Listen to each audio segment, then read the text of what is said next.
Hey there, it's Professor S, and I'm actually just in the process of burning some incense in my recording studio here.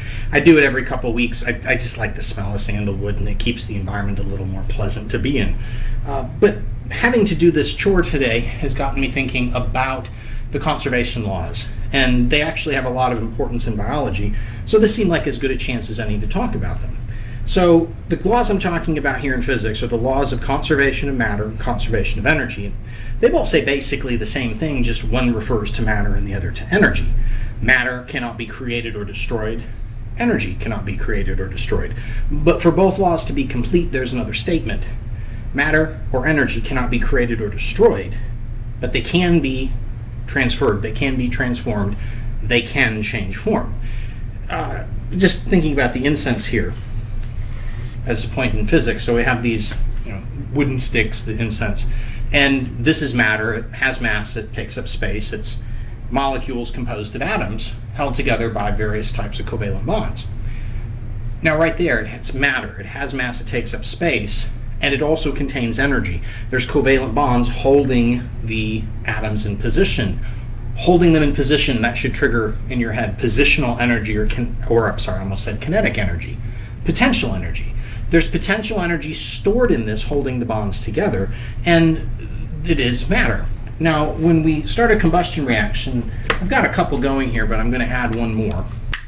When I start a combustion reaction with the incense, and we now have it burning, you will immediately notice that there's going to appear to be less matter as we go. These two sticks that were burning were once as long as this one.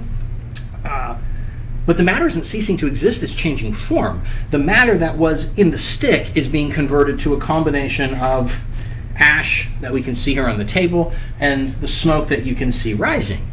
The matter, the atoms, have been rearranged into a new form. And the energy that was holding them together has been released and is taking on new forms itself. There's thermal energy radiating from the point of the reaction, and there's kinetic energy associated with the movement of the molecules of the various vapors that are forming here. The matter hasn't been destroyed, it's changed form. The energy hasn't been destroyed, it's changed form. Now, to put this into a cell's point of view, cells have to have matter and energy to survive for reasons that are discussed in another video. Make sure you watch my Why Energy and Matter for Cells video if you haven't yet. But the gist of that video, and it flirts with the laws, is cells will take damage. They'll accumulate damage simply by being in an ever-changing environment. And that damage requires matter and energy to repair. But because matter and energy can't be created or destroyed, if the cell tries to repair injury to one part by rearranging matter from another part of the cell, all it does is transfer the damage. It doesn't actually create a repair. In order for cells to actually repair, in order for cells to stay functional, they have to have a steady inflow of matter from the outside, because matter can't be created. They have to have it from the outside. It can't be destroyed, but it can be transformed. They have to have a steady external supply of energy to reassemble that matter into the forms that are quote-unquote useful to the cell. Because again, when energy changes form, some of it becomes what we will look at from a cell's point of view as less useful forms of energy, like heat.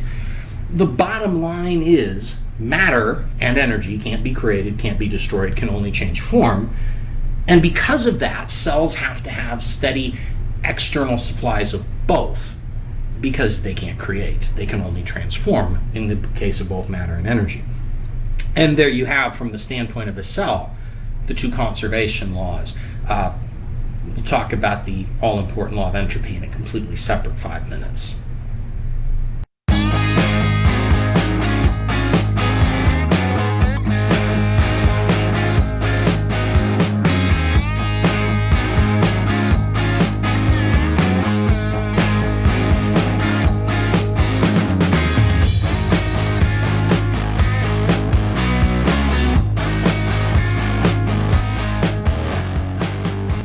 Why do you have that? What do you mean, why do I have it? It's my guitar. That's why I have it. I just thought it would be useful in one of these promos for me to bring some music into the thing. So this time I'm going to play... No. That's copyright infringement. We could get sued by the artist. Well, look, most of the time these days, the artists don't own their own copyrights, and to be really honest with you, that's your problem more than mine, so I just want to go ahead and play... No, we're not allowed to do that. I don't want to get sued. Fine. Hey, this is Professor S. If you enjoyed that video, here's a couple others you may also enjoy. Don't forget to like and subscribe so you can see everything new as it comes out, and with that said, here we go! No!